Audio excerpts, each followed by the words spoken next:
Tonight's forum titled Busting the Myth of Israeli Democracy, hosted by Socialist Alliance and Green Left. I'll be the chair for this evening. My name is Amanda. I'm a member of the Free Palestine Dandenong Action crew. I'm also a member of Free Palestine Melbourne and Socialist Alliance. I would like to begin with an acknowledgement of country, and then we'll do a little housekeeping. So, we would like to start by acknowledging the Wurundjeri Woi-wurrung people of the Kulin Nation, the traditional owners, caretakers and custodians of the land on which we live and work. We honour their elders, past, present and emerging. This land was stolen and sovereignty was never ceded. This always was and always will be Aboriginal land. So, the subject of this forum is busting the myth of Israeli democracy. In 2021, B'Tselem, Israel's largest human rights organisation, published a report titled "The Regime of Jewish Supremacy from the Jordan River to the Mediterranean Sea. This is apartheid." The report explained in detail how Israel is a state in which only one section of the population, namely the Jews, live in a democracy, while the indigenous Palestinian population live as either second-class citizens or non-citizens in their own country. Now, I'm assuming that no one here actually believes that Israel is a democracy in the sense that it is a democratic state in which all of its population are treated equally under the law. And yet, it is a big lie in which apartheid is repackaged as democracy that lies at the foundation of every single defense of the genocide in the Gaza Strip and every attack on free speech by Israeli supporters around the world. In 2026, a coalition of countries, including Australia, that called itself the International Holocaust Remembrance Alliance, or IHRA, adopted a new working definition of anti-Semitism, which cited claiming that the existence of the State of Israel is a racist endeavour as an example of anti-Semitism. The State of Israel is a racist endeavour. In fact, it's impossible to understand any aspect of its war against the Palestinians without first understanding that it is a racist endeavour. And yet the Australian government, as part of the IHRA, has adopted this definition. And that is why this forum is so important. If Israel is a democracy, then every crime it commits can be justified in terms of its right to defend its people from terrorism. And every criticism of it can be labelled as anti-Semitic. If, however, it is an apartheid state upholding a regime of Jewish supremacy from the Jordan to the Mediterranean Sea, then the Palestinian freedom struggle must be understood as part of a much larger global struggle against racism and settler colonialism. So, we are recording this forum tonight for Community Radio 3CR and Green Left. So, when the speakers are speaking, please try to keep the volume to a minimum. Tonight we are going to hear from a panel of 3 speakers. Following their speeches, we will open the floor to questions. So please hold off on your questions until the very end. One of our speakers, Meredith Lawrence, is running a little late. So we'll just go on ahead and hopefully she gets here in time. Okay, so our speakers. Tonight we have a former Israeli Defence Force combat officer who has been a leader with Free Palestine Melbourne for 3 years. Take it away, Nachshon.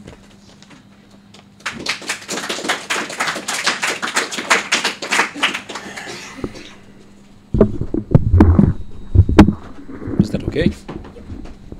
Thank you for inviting me. My name is Nachshon Amir. I'm from Israel originally. I grew up as a Zionist. I didn't think it was going to be a speech. I thought it's going to be more like a conversation. So, please be friendly with me because I'm not going to be very structured, and I hope to keep myself in the time frame because my daughter knows I tend to talk too long. I grew up in Israel as a Zionist because every child in Israel grew. 99.99% Jews in Israel are growing up as Zionists. I joined the army proudly to defend my country. I don't want to get deep into it. You may have questions later on about it, but that's how I was.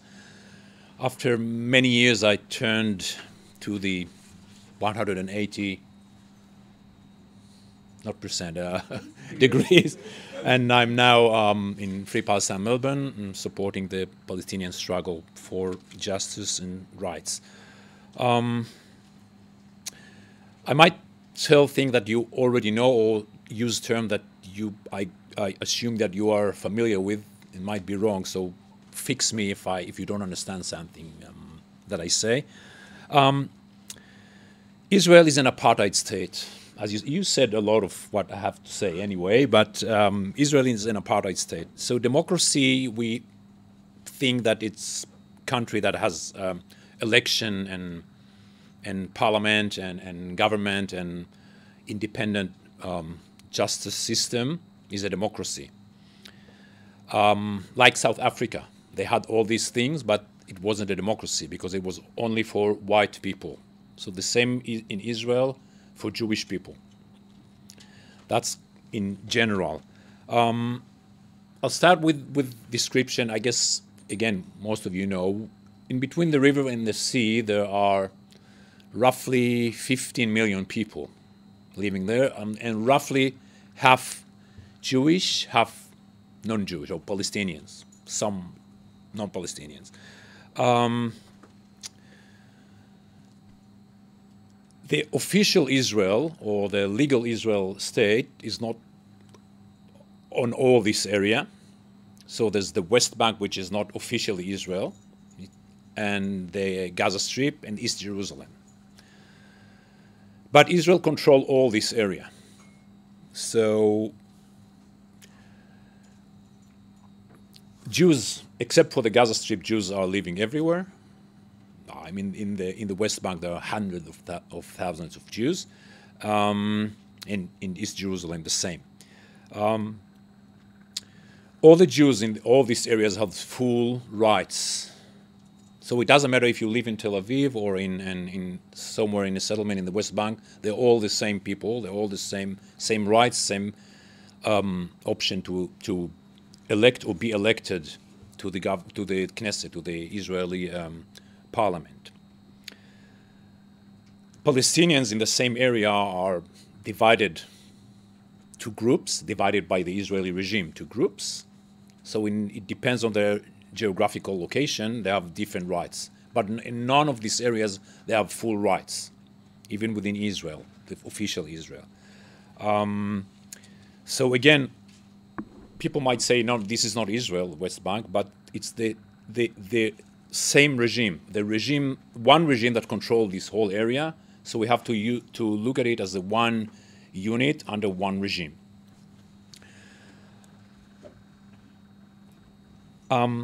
The regime aim or goal is to keep this area with the Jewish supremacy. So that's why it's all structured like this. I'll start with the political rights. So I said like 7.5 million Palestinians are living within this area. 5.5 of them are living in the West Bank, in the Gaza Strip and East Jerusalem. None of these 5.5 people have political rights, so they're not participating the political game. They cannot be elected, they cannot elect to the government. So they have no influence on their entire life. So in democracy, you can change your fate by try to put on a party or to elect a party that represents what you want. They don't have this opportunity. So if they think that the environmental decisions or the public transport is not good, they can't do anything about it. So that's the basic thing. So most of the Palestinians in this area have no political rights at all.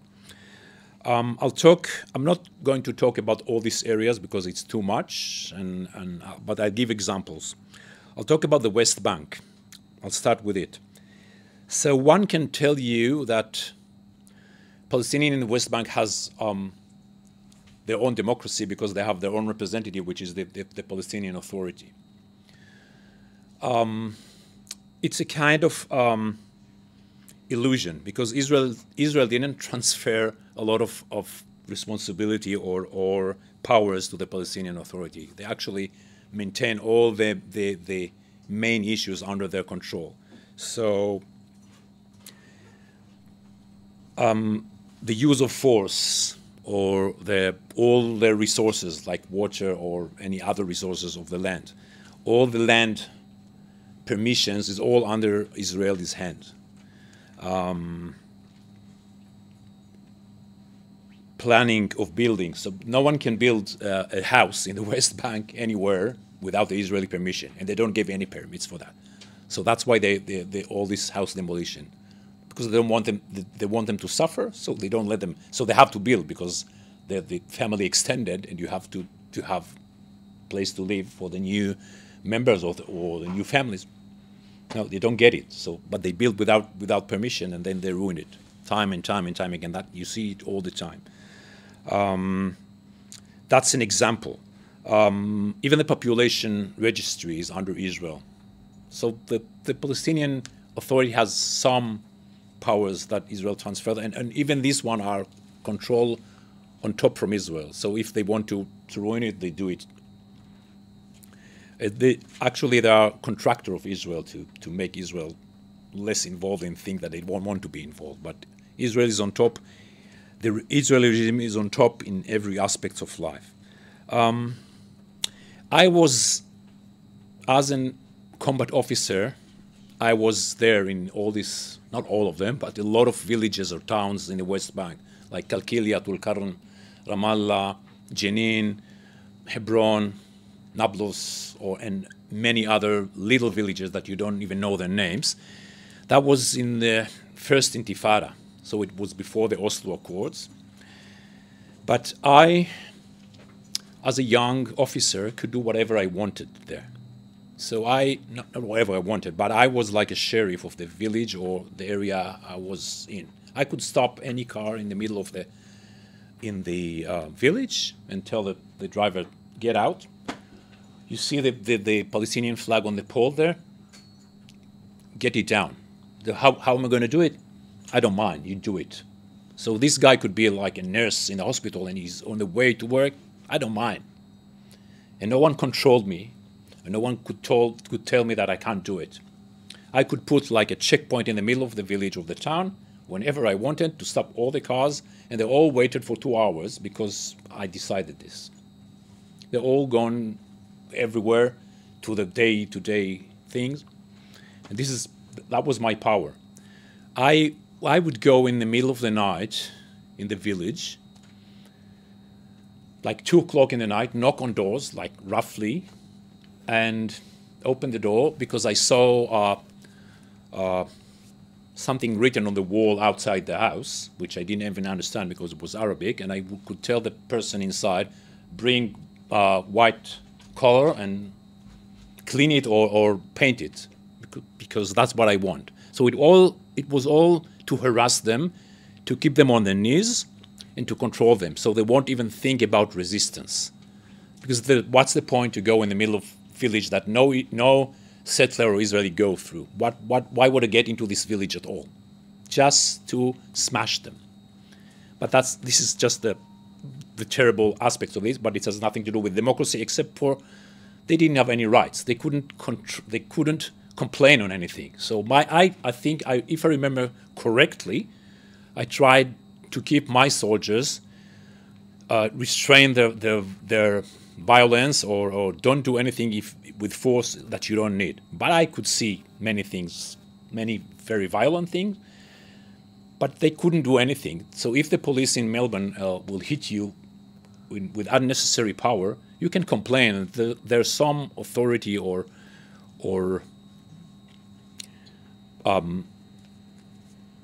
power to check if it's correct, and they can punish or do something about it. Not in the West Bank. So this is day-to-day life there, and I was 21. I could do it, and this is just what I could do. But the checkpoints all around there was day-to-day normal thing, and they couldn't move from place to place. So the freedom of movement was restricted. On the same time, there's settlers around me that I couldn't do the same thing to these people. One more example, sorry. We go to a house and take the house, or one level of the house, and make it like a military point for us, because it was like high pond and good view of the village. Yeah, you get out of this house, which is yours. It's ours now. This is our army base at the moment. No one can do it in Tel Aviv or anywhere else, or in Melbourne. Yeah, so this is a separation system for Jews, except for violating the basic human rights of these people, not just the civil rights of election, but basic rights of privacy or the right to even education or work. It was different between Jews and Palestinians in the same area. So if they done something wrong, they would go to military court, whereas Israeli go to regular Israeli courts for every violation of the law. So it's all separate systems. And there's more examples that I will not repeat now. I won't elaborate now. This is the best West Bank. I'm not going to talk about Gaza. It's the worst area. But you know what's going on there now all the last few years. I'm going to talk about within Israel, within the 48 borders, which is the more, I'd say, comfortable place for Palestinians. The 3 minutes? All right. It will be quick. Palestinians in Israel are citizens, so they can vote, they can be elected to almost without limit to the government, but still they don't have the same right like Jews, because there are number of laws that discriminate them. I'll give some examples. And there are laws that discriminate them officially, and there are practices within the Israeli day-to-day life, which I might have time to tell about. I'll start with just a few examples. There's the Nakba law. Do you know what it is? So the Palestinians are not allowed to commemorate the Nakba. This is their catastrophe, but they cannot have a ceremony or an official event to commemorate the Nakba. So the Jewish people can have their Holocaust Day and two Holocaust Day, and we commemorate the ruin of our holy temple 2,000 years ago. But the Palestinians are not allowed to mourn the destruction of their villages or the death of their families 75 years ago. That's by law. So that's a discrimination. There's law, I don't know if you're familiar with absentees property law. So that's the law that Israel put on the early 50s, so they can steal all the lands from Palestinians. So the law says every Palestinian that were not in his house during the time of the war, we can take his property to the Israeli government. So that's how, in the end of 47, 90% of the lands of the Israel of Palestine were privately owned by Palestinians, and that's how Israel grabbed all these lands and stole it from them. Done? All right. Thank you.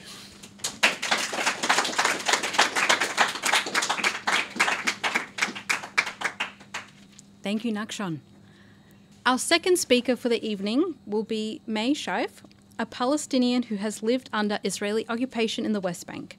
She's an executive member of the Palestinian Communities Association and a leader within Free Palestine Melbourne. Thank you, everyone. I will preface this by saying that I thank you for inviting me here. I'd like to acknowledge the Wurundjeri people of the Kulin Nation, in which we meet today, and acknowledge their land, in which was never ceded. I pay my respects to their elders, past, present, and emerging. And I will raise my voice for those of you who can't hear me. For I guess for some of you who come to the protest, you're very well aware that I can project. I tend to have two tones of voice, a softly spoken voice or a ridiculously loud voice. I don't have an in-between. For those of people who tend to meet me afterwards, they're quite shocked by how softly spoken I am. But there is something about holding a microphone, right? But yes, thank you for inviting me to come out here to speak. I think it's really important coming out of our Invasion Day protest that we had in recognising Indigenous people here in Australia and the fact that they were dispossessed from their homes, their land, living under settler colonial rule, and really have experienced I would say centuries now of settler colonialism and the denial of their heritage and connection to land, because that's what that has been. It's a denial of an identity that somehow we've suddenly in modern society started to accept because it seems to be really cool and woke. But it, sometimes it's quite devoid of meaningful engagement. And I think as a Palestinian, I quite really resonate with that and understand it, because I am what Nachshon Amir once termed me as a white passing Arab. I have green eyes, fair hair, well, fair for the Middle East, not so fair for white people, but fair skin, and don't have an accent when I speak, and can sort of blend within white Australia very quickly and very easily. However, I'm not white. I am Palestinian. I was born in Palestine. I have ancestry that goes back over 4,000 years, which I can trace, interestingly enough. And for those people who seem to be confounded by the Palestine question, I have family that are Jewish, Muslim and Christian, and Druze actually.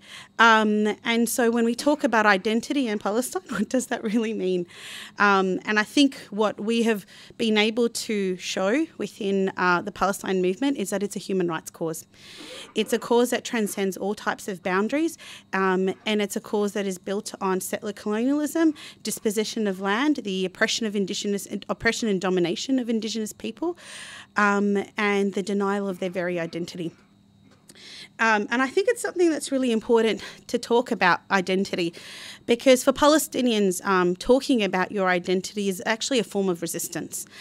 Israel has a long history of, as settler colonial states do, a land without a people. For a people without a land was a very famous term. But also we were termed as terra nullius. There was a denial that we were evenly ethnically cleansed out of our lands and homes.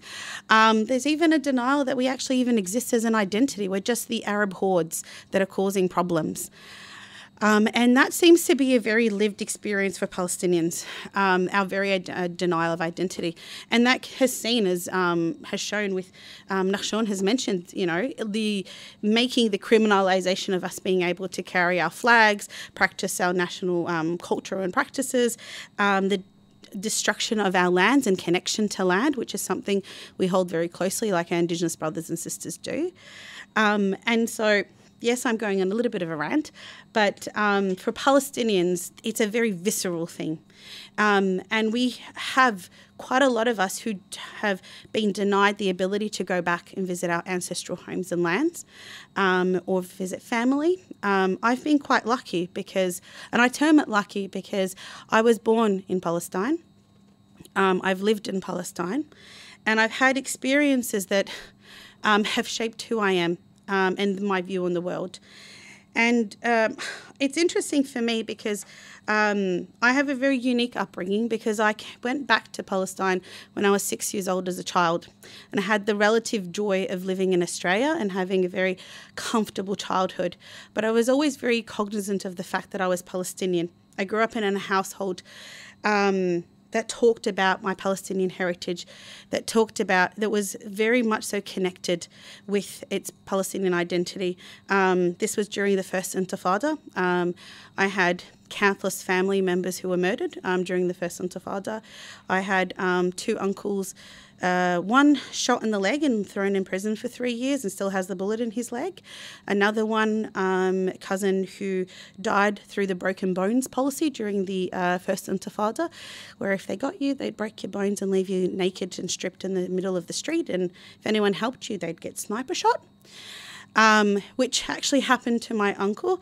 He was trying to help a friend who had been affected by the broken bones policy, and he got shot by a sniper, and he was very, very lucky where it just missed his heart, and he went into hiding for about 2 years in the mountains, which apparently you could do. And, you know, I have heritage of, say, my grandma, who was actually very, very rebellious, and who was helping the resistant movement at the time by hiding those young men in our lands, which would have been very, very dangerous. She could have been easily killed and the family would have been arrested. During that period, my grandfather was a political prisoner. He was kept in prison for 14 years he was a school principal and a writer and a poet. And he was accused of inciting resistance against the Israeli state. So he spent 14 years in prison, in which case when he got too sick to remain in prison, they just swapped him around with my uncle. And so my uncle served out his sentence in his place. I was very lucky, though, in 94 to go back. He was released during the Oslo Accords when they came through in some release programs that were allowed for some Palestinians. He was one of them. I was able to see my grandfather before he passed away. So I feel quite fortunate, actually, that I got to meet him because he was quite a cracker of a man, and he only spoke in Fusha and assumed that a 6-year-old would understand him. It felt like I was listening to Shakespearean English, but so it's interesting for us Palestinians because we come from a heritage where we have generational trauma and lived experiences. So I'm just going to quickly bring up, because I think what's very interesting is that for Palestinians, when we talk about settler colonialism, when we talk about apartheid, we've been living it for decades. But the world seems to have finally caught up to the narrative. Thank you, Amnesty International, for releasing your expose and have found Israel committing crimes against humanity. I can tell you that we kind of knew that already. Definitely lived through it. And it is interesting to start to see that the denial of the West of that narrative, and slowly it's creeping into mainstream media, but they really don't like to use the word, do they? They really try to deny the fact that Israel is an apartheid regime, that it's some form of democracy is a lie. You cannot have a democracy for it's a democracy for some and none for others. And so it really, challenges that notion. But there is something that I found really interesting that Nachshon spoke about, which is the power that he had as a soldier. Because I actually happened to be there. I went back as well. I lived and worked in the West Bank. And I happened to be there during the second Intifada when it broke out. And a lot of young men that I knew and family members were killed in that time. But there is something that stuck with me, and I'll never forget it. And I was going through a checkpoint. I had an Australian passport at this time, which is very lovely. It gives you lots of rights that other Palestinians don't have. And as I was going through a checkpoint, I met a very excited Jewish soldier. He was 18 years old. He just started serving in the West Bank. He was in a checkpoint between, I think, Kalkilia. And I saw 8 men laying on the side of the road, their hands behind their back. They looked like they'd been there for hours. And when he saw me and he saw my passport, he said, "Wow, Australia, that's amazing." And then he goes, "Oh, you know what? This is just a game to me. I'm just having some fun." And the concept that he could line up 8 men and keep them for hours with their arms tied behind their back as they lay on their stomachs, obviously on blistering heat. Like that was a game to him. It was fun. Really brought home to me the level of dehumanization that Palestinians experience and my family experience. Because I think it comes part and parcel with the Israeli state and the Zionist agenda. It's an ethno-supremacist agenda. And it is built on the idea that Palestinians are subhuman. You have to dehumanize us as a population, as a people. to be able to justify the type of crimes that you commit, to also be able to justify treating us as if we don't matter, our lives don't hold any purpose, that you can subjugate and dominate us and not look at us as if you are human beings with, aspirations as you. Because you have to look at us as something less than. Otherwise, how can you have the moral conscience to do that to another human being? And the Israeli state has been very good in pushing that propaganda, but creating a system of separation. And they've done that before, the apartheid separation wall. They definitely have been doing it well before Amnesty International termed it committing crimes against humanity, an apartheid regime in 2021. They've been doing it systematically for decades. They've been doing it for 75 years. And what we have seen, though, is that every generation has become even more brutal and more violent. But I think what we also have seen is that the rhetoric that they use, the Israeli state and their ministers and their policies that they use in-house, is now being heard to the rest of the world.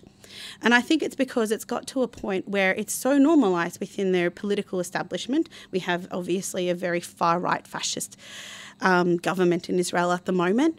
And so they're able to say the things they've been saying in the Knesset but out into the world and not have felt the need to hide that and pretend otherwise. And so I think for those of us in the Western world, and I don't mean governments, I mean individuals, because I think our Western governments have shown very, very clearly they don't stand on human rights, American imperialism and all that. But they've shown very clearly, us who believe in democracy and believe in equality and believe the sanctity of human life and preservation, cannot hear statements like these are human animals and we must, or, 2 shots, 1 kill a mother, kill a baby, or these are snakes that must be eradicated, and not question it and go, hang on a minute, this rhetoric is insane. But Israel has used this language, and it's not new, they've used it for generations. And I think, though, the Western world individuals are waking up to it, not our imperialist fathers such as the American Empire or Australia's aims. We've been very quick to, I think, strip funding from UNRWA based on unsolicited campaigns. But I will say, yes, I did want to say that because that really pissed off a lot of people. Anyone who believes in human rights would be quite rightly pissed off. And if anyone who'd like to jump on the campaign, there's a petition and funding going around for that. But I have rambled on. But there are key ways in which Israel dispossesses Palestinians of their lands and rights. And as the Apartheid Convention has shown, they do it through fragmentation into different zones of control, zones A, B and C. I happen to be born in zone B. Which means I definitely have more rights with an Australian citizenship. But they've been able to dispossess, another area is a dispossession of land and property, also dispossession of identity. So I happen to have had my Palestinian ID stripped off me when I was 17. For no good reason. I only found out afterwards that it was stripped off me because someone at the border decided that I shouldn't have a Palestinian ID anymore. And I'm quite pissed off about that. But also through segregation, obviously through laws that we've talked about, Nachshon touched on, but through creating enclaves where Palestinians cannot access, obviously the illegal settlements that are being built, which deny Palestinian access to it, but deprivation of economic and social rights, which is, we talked about earlier, where a Palestinian child is not deemed a child after the age of 12. They are tried under Israeli military law and are subject to quite a lot of violent tactics, including torture, but also indiscriminate detention. There are every facet of Palestinian lives that is touched and affected by Israeli control, whether it's in the West Bank, in 48, or in Gaza, which what we're seeing right now, which is wholesale genocide. And I think what's really important is that we are recognising that now here in our communities, and we're actually not being silent, and we're raising actions all around the world, and we're finding global solidarity. So I'll leave it at that. Thank you.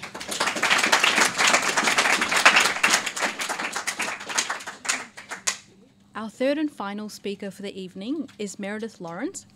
Meredith is a descendant from the Caucasus Mountains in what is modern-day Ukraine. She is a daughter of a Holocaust survivor who would later fight in the Haganah to establish the State of Israel. She joined the Socialist Youth Alliance in 1973 and today is a member of Socialist Alliance. Thank you, Meredith. Yes, look, I'm the daughter of Holocaust survivors from the Carpathian Mountains, and after the war, they, were smuggled into Palestine, where my uncle fought in the Haganah, my father fought in the Palmach, which was a specialist unit, mostly fighting the British. Anyway, in 1973, I joined Socialist at Youth Alliance, so I'm forgetting my names, and I was doing British history, and we'd always grown up in the belief that, our Holocaust survivor families who went to fight were heroes. I remember the film Exodus. I must have been only about 3 or 4, and it was all about all the glorious, and in fact Zim ships who were smuggling people into Palestine to fight for the formation of Israel, and they were heroes. Anyway, in about 1973, and of course the Palestinians just happened to wander off, off their lands. Was it the Arab League? Told them they had to leave. So no, there was no violence, nothing. They just left and left it to the Zionists. Anyway, 1973, I actually learned about what had actually happened, and right in the middle of the 1973 war with Egypt, I said I support Palestine. And my cousin Dorrit in Israel was doing her national service, and it just was like throwing a bomb, really, at my family. And my father just screamed at me for about 6 months, and I just screamed back. Anyway, so that's kind of how I think I've come to be quite passionate about Palestine, because in many ways I feel like I've got a family connection to the genocide and dispossession. So, I should have said this first. Sorry, hi everyone, and thanks for inviting me to the forum. I want to recognise and respectfully acknowledge that we're meeting on the stolen lands of the Wurrung Wurundjeri people of the Kulin Nation. Sovereignty has never been ceded, and First Nations people remain strong in their connection to country and culture. I applaud their ongoing resistance and resilience against continuing colonisation. So I'm really putting a socialist perspective, I suppose, on Palestine-Israel. And it seems to me the similarities in the experience of colonisation amongst Palestinians, First Nations, Australians and other peoples of the global south are striking in the similarities. In order, as Mai was saying, in order to get away with the murder, dispossession, theft of resources, oppression, exploitation and enslavement of the peoples, the West colonisers, we dehumanise them. We make them the other, less than us, unworthy of their land or their wealth, uncivilised, historically in need of saving, like we had the Christians wandering in to save everybody. Sorry, my computer's playing funny buggers here. Let's go away.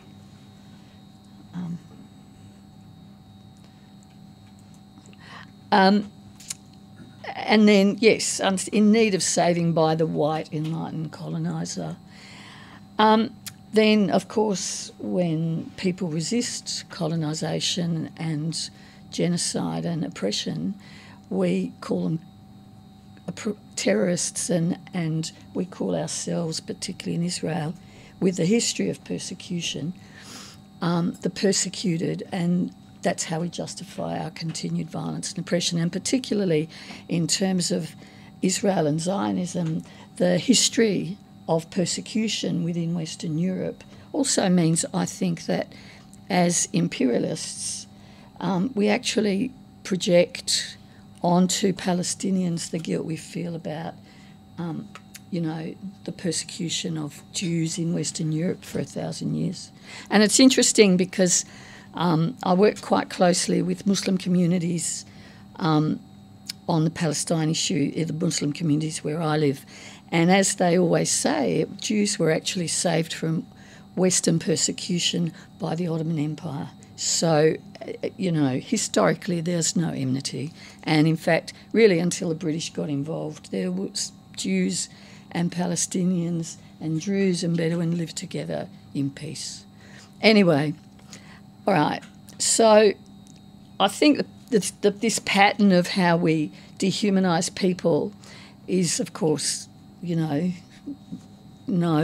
more exemplified than in Palestine, where the West has been very open in its objective of eradicating Palestine and Palestinians since 1917 and the Balfour Declaration. In 1918, after the First World War, in 1922, the League of Nations, which had been formed after the First World War, gave Britain the mandate for Palestine with the expressed objective of creating a Jewish state. Anyway, as with Australia, the lie was that it was an empty land, and in Zionist propaganda it became known as a land without a people for a people without a land. Palestine was, and I think that this is really behind a lot of American support of Israel. It is, that's why the British went in 1922, but it was, and it continues to be for the American empire with its allies, seen as strategically important to Western imperialist geopolitical interests, I have to say US political interests, and US allies, and initially by the British and currently by the US. It's also important for control of trading routes and for control of oil and mineral resources in the Middle East. So it serves a really important purpose for the US and its allies in the global north to continue to control or to have Israel there as its representative in the Middle East. While the propaganda at the time was that Palestine was another terra nullius, in truth, there was a clear recognition right from the beginning that Palestine was a settled state. The Zionists were open about the need to displace the Palestinians in order to create a secular Jewish state, and the ethnic cleansing of the indigenous Palestinian population was always intended. Vladimir Jabotinsky, one of the founders of the Zionist movement, wrote in 1923, quote, Zionism is a colonising adventure, and therefore it stands or falls by the question of armed force. It is important to build, it is important to speak Hebrew, but unfortunately it is even more important to be able to shoot, or else I'm through with playing at colonisation. So right from the very beginning, even though they talked about a terra nullius, they knew exactly what, that they were going to have to displace the Palestinian population. And in fact, there was talk about settling the Palestinian population in places like Paraguay, which I find very interesting, this notion as an imperialist that I can just wander into your country and then shift you somewhere else completely. It's just, this whole power crazy thing is just extraordinary, really. So given this basis, sorry, my computer keeps popping up other screens. Given this basis, 75 years of persecution, genocide and displacement since the petition in 1948, the massive investment in Israel, military investment in Israel, particularly from the US, as well as the desire for expansionism, is not really surprising that Palestine-Israel is where it is currently, an extreme right-wing government moving towards fascism. Quoting Al Jazeera there. Currently it's intensifying its genocidal action in Gaza, but also covertly or more covertly in the West Bank, in order to continue its illegal settlement of Palestinian territories, and it's certainly fighting tooth and nail to prevent any possibility of a viable Palestinian state, much less the possibility of a united state in which Palestinians have equal civil or human rights. Part of the propaganda of Israel as a legitimate state is the myth that it is a liberal democracy. Israel promotes itself with the support of the global north, the US, its allies, etc., as the only truly liberal democratic state in the Middle East, a bastion of civilization among the barbarians, like you, Jordan. Sorry. While the founding documents of the State of Israel describe the state as a Jewish and democratic state, note they were separate, The emphasis historically has been on the rights of the Jewish majority rather than the population as a whole. There are many ways in which Palestinian, and I'm only really talking about Palestinian Israelis here because I suppose I'm trying to put it into a context of democracy within Israel. I mean, people in the occupied territories might be the subjects of the state of Israel, the Israeli government, but they're not citizens, so they have no rights they have no human rights. They have no rights in terms of how Israel operates, if you could, which I wouldn't call it a democracy. And so, anyway, there are many ways in which Palestinian Israelis do not have full citizenship rights. Until 1966, Palestinian Israelis lived under martial law, so they had no rights. And after martial law was lifted in 1966, they have not enjoyed equal rights with Israeli citizens.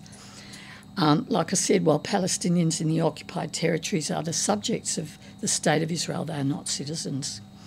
I've just listed ways in which Palestinian Israelis cannot exercise full censorship rights, and it's really interesting here when you compare it with other apartheid states, like, for instance, South Africa, and in many ways it's a copybook that they're using that comes from the South African apartheid.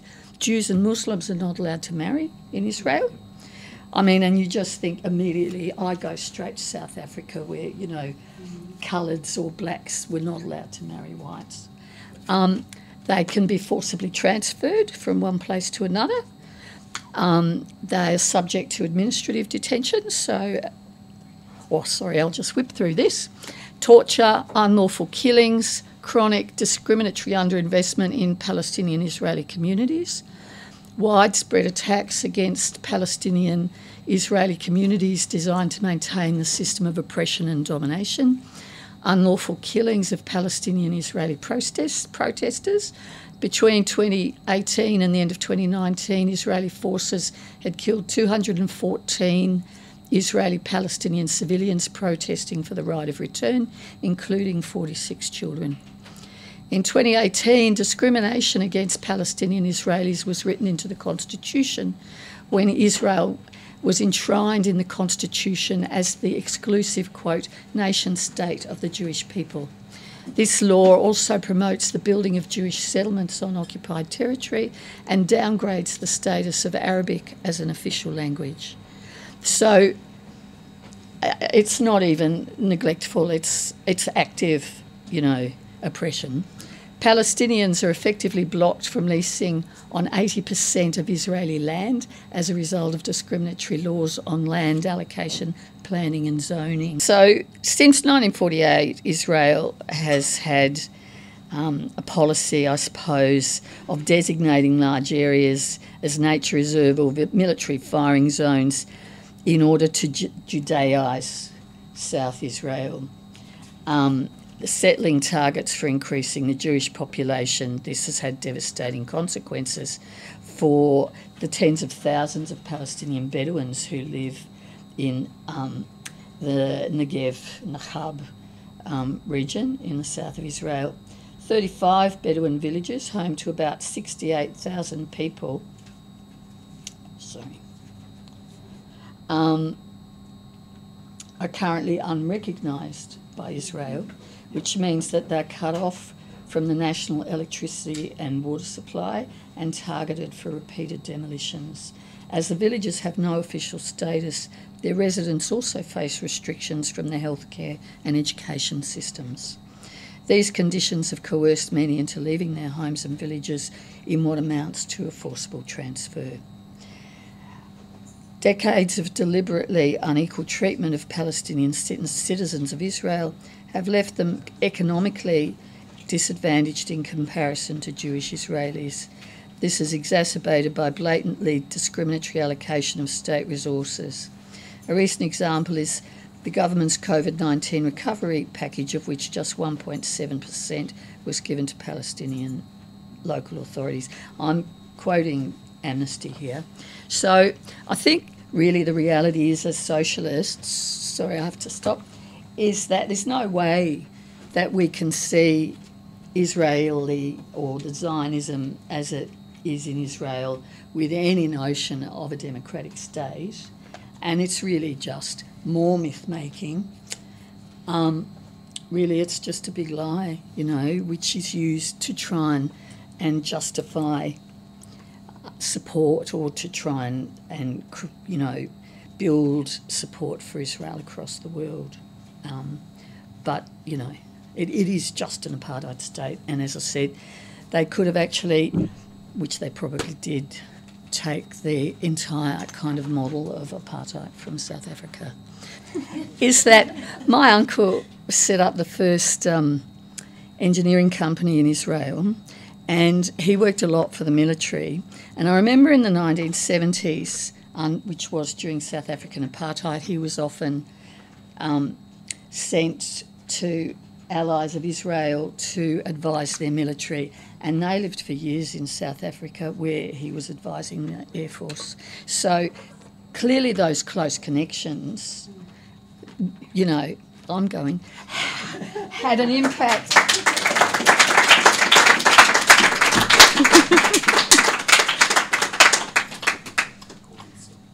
Thank you, Meredith.